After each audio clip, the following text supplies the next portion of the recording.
잠언의 말씀을 저희가 보게 되면 이게 굉장히 실용적인 그러한 지혜의 말씀들이 많이 나와 있습니다. 그래서 아니 이렇게까지 말씀을 하시나라는 그러한 생각들을 하면서 이 잠언의 말씀을 준비하고 있는데, 그런데 이 잠언의 말씀을 또 더 깊이 묵상하고 제가 설교를 하면서 드는 그러한 생각 중에 하나가 무엇이냐면, 잠언의 이 지혜는 단순히 우리의 실용적인 그러한 지혜뿐만 아니라 우리의 마음에 무엇이 있는가라는 것에 대해서 굉장히 날카롭게 말씀하시는 게 바로 이 잠언의 말씀이구나라는 그러한 생각을 하면서 말씀을 준비합니다.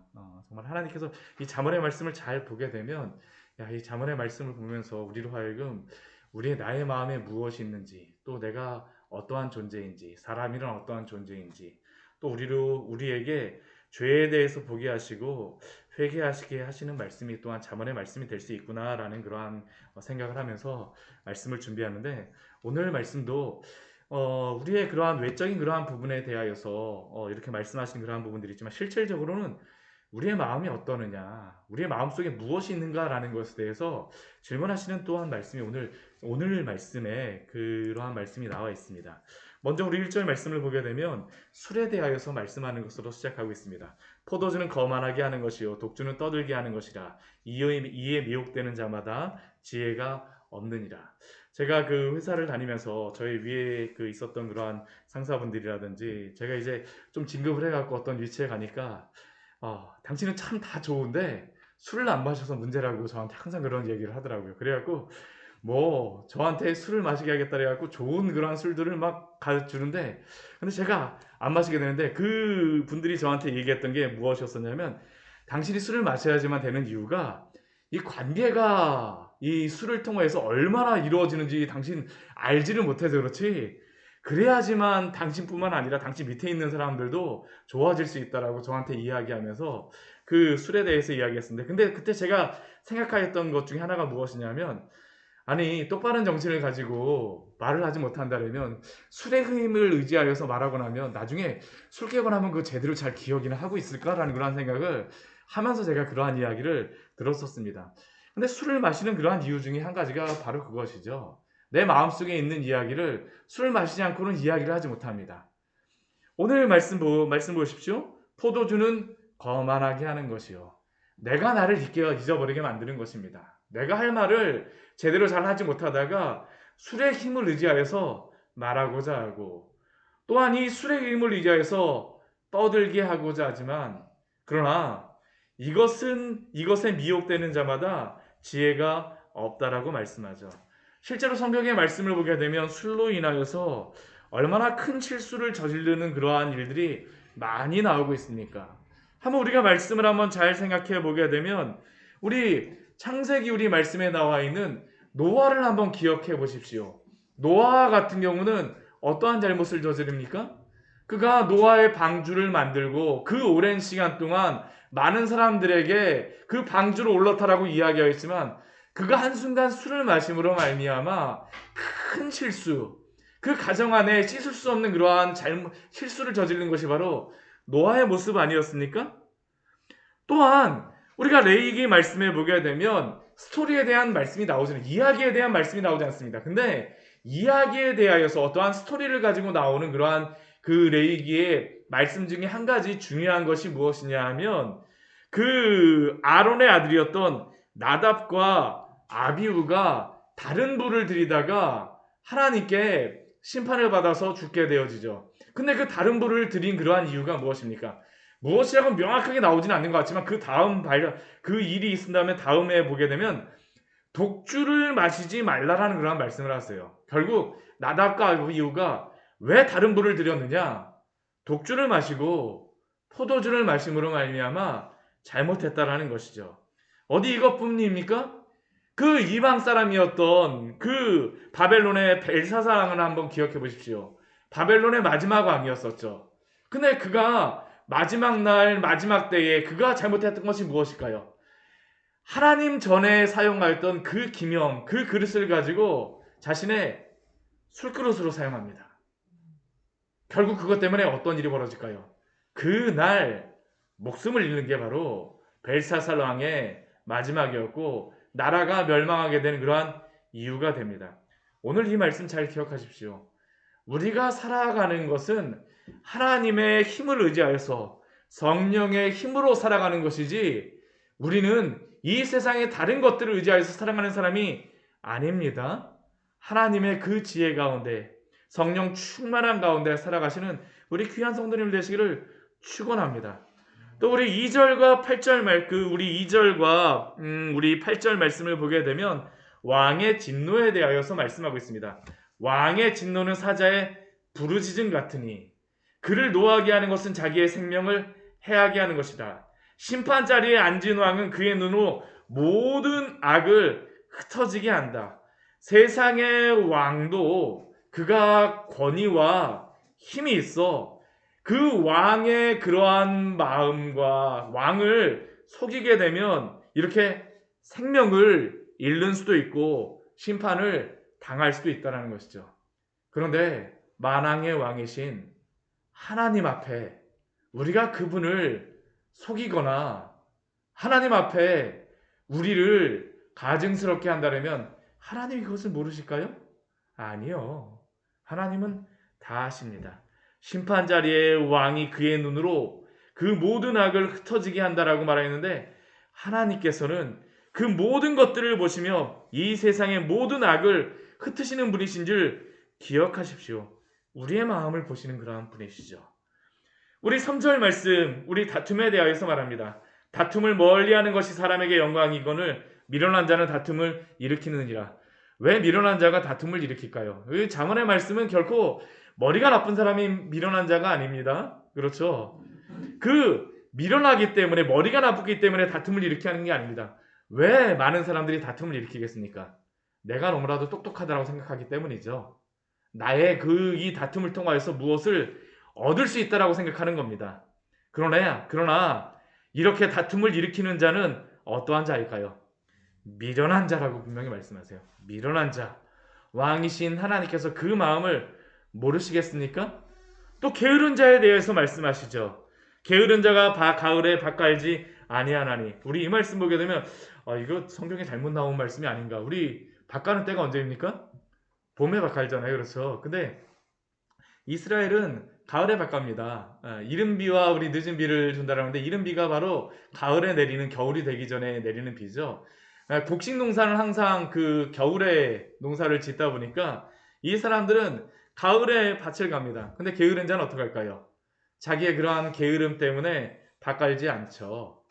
마음이 게으르기 때문에 사실은 밭 갈지 않는 것입니다. 그런데 그러한 결과는 무엇입니까? 거둘 때 아무것도 거둘 게 없다라는 것이죠. 우리 5절 말씀도 우리 잘 보게 되면 우리의 마음의 그 부지런함에 대해서 말씀합니다. 사람의 마음에 있는 모략은 깊은 물 같으니라. 그럴지라도 명철한 사람은 그것을 길어낸다라고 우리에게 말씀하고 있습니다.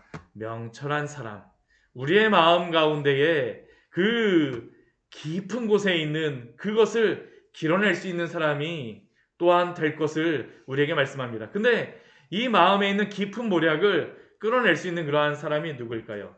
우리 욥기 28장 말씀에 보게 되면 이 지혜에 대하여서 말씀하는 그러한 게 나오는데요. 그 보물이 어디 있는가라는 것에 대해서 막 탐사하는 내용이 욥기 28장에 보면 나옵니다.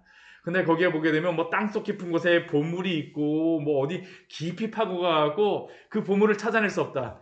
근데 그 보물을 누가 찾아낼까요? 여호와를 경외하는 지혜로운 자가 그 보물을 찾아낸다라고 말합니다.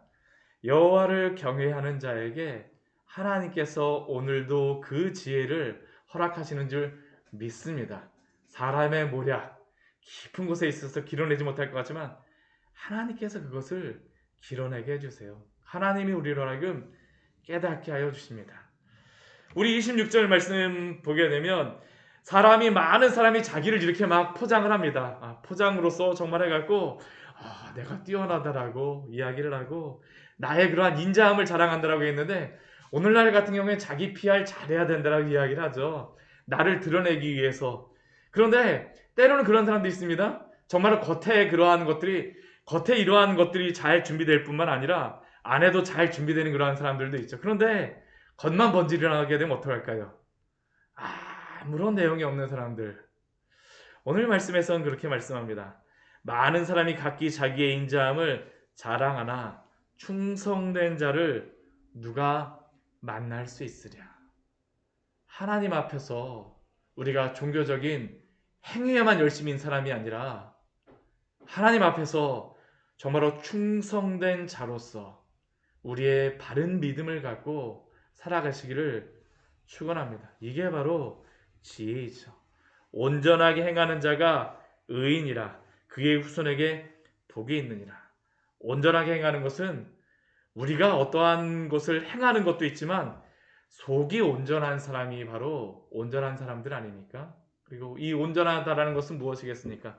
예수 그리스도로 인해서 변화된 그러한 성도들에게 온전한 그러한 열매가 맺혀질 수밖에 없죠. 오늘 우리 9절 말씀은 우리 같이 한번 읽어보도록 하겠습니다. 내가 내 마음을 정하게 하였다. 내 죄를 깨끗하게 하였다 할 자가 누구냐라고 질문합니다. 우리 앞에 말씀에 보게 되면 자기의 인자함을 자랑하고 자기가 이렇다라고 보여주지만 그 마음이 충성된 자가 누구인지 질문하고 온전하게 행하는 자가 의인, 실제로는 그 마음이 온전한 자가 온전하게 행하는 사람이죠. 오늘 9절 말씀은 바로 우리의 마음의 중심에 대하여서 하나님이 질문하시는 것입니다. 내가 내 마음을 정하게 하였다. 내 죄를 깨끗하게 하였다 할 자가 누구냐? 우리의 마음이 어떠느냐라고 하나님이 질문하시죠. 누구도 하나님 앞에서 그 마음이 정하다라고 내 죄가 완전히 깨끗하게 되었다라고 말할 자가 누가 있겠습니까? 모든 사람은 다 죄인이죠. 나의 연약함을 보고 나의 어리석음을 깨닫고 나의 미련함을, 나의 죄됨을 아는 사람이 어떻습니까? 그리스도에게 달려갑니다. 우리가 그래서 실패하는 것은 결코 하나님 앞에서 부끄러운 것이 아닙니다. 우리가 우리의 모습을 보는 것은 결코 하나님 앞에서 부끄러운 것이 아니에요. 오히려 그것이 무엇일까요? 성경에서는요. 지혜이고요. 그게 하나님이 주시는 은혜입니다. 왜요? 나의 부족함을 본 사람만이 내가 영적으로 파산되었다라는 것을 아는 사람만이 하나님 앞에 나아가게 되죠. 하나님을 의지하게 됩니다. 이것을 모르는 사람들은 어떡할까요? 아무리 교회를 다녀도 자신을 항상 감춥니다. 항상 감춰요. 우리 10절 말씀 보면 이렇게 말씀합니다. 한결같지 않은 저울추와 한결같지 않은 되는 다 여호와께서 미워하시느니라. 물론 이것은 상업적인 그러한 부분에서 속이는 그러한 부분들을 말씀하는 그러한 그런 것들을 말씀하는 것이죠. 이 어떠한 윤리적인 그러한 측면들과 함께 상업적인 그러한 측면에서 속이는 것들. 근데 실질적으로 이 말씀을 우리 9절 말씀과 비교해서 한번 보게 되면 우리의 마음에 대하여서 질문하는 것이죠. 우리를 의롭다라고 생각하는 많은 이유 중에 하나가 무엇입니까? 나의 죄됨을 보지 못하는 많은 이유 중에 하나가 무엇이냐면 나는 저 사람보다 낫다라는 겁니다. 한결같지 않죠. 내 주변에 있는 사람에게는 어떠한 것을 사용할까요? 아주 깐깐하게 내가 생각하는 그러한 저울추가 아주 명확합니다. 내가 생각하는 그러한 것을 가지고 아주 명확하게 그 사람을 재려고 하죠. 근데 나에게는 어떡할까요? 한결같지는 않아요. 그 저울추를 가지고 나를 보지 않습니다. 상대적인 그러한 의를 가지고 하나님 앞에 우리가 서게 되면 나는 항상 무엇처럼 여겨질까요? 나는 아무런 잘못 없는 것처럼 보이지고요. 내 주변에 있는 사람들만 이것도 잘못하고 저것도 잘못하고 하나님, 저 사람하고 저는 같이 생활하기 너무 힘들어요. 근데 실질적으로 그 저울추를 가지고 나를 한번 재보십시오. 내가 내 마음을 정하게 하였다. 내 죄를 깨끗하게 하였다 할 자가 누가 있겠습니까?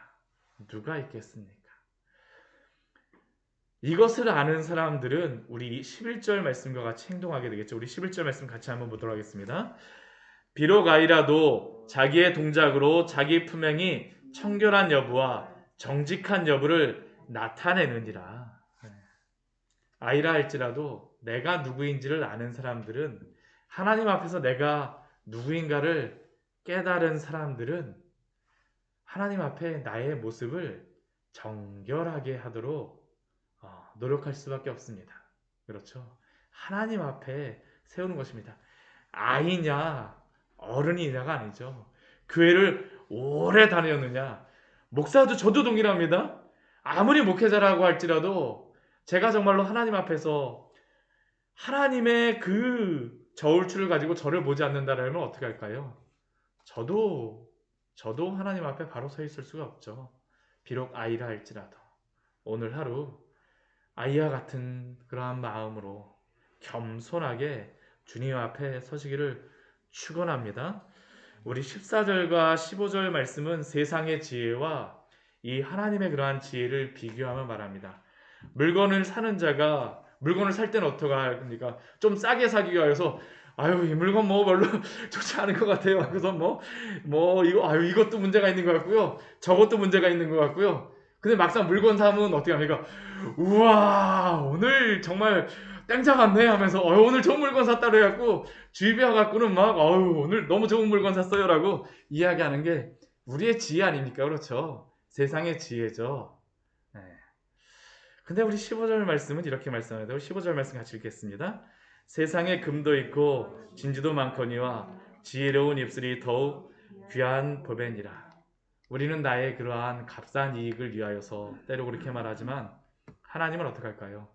우리의 지혜로운 입술을 오늘도 원하시는 줄 믿습니다. 하나님 앞에 귀한 입술로 사용되십시오.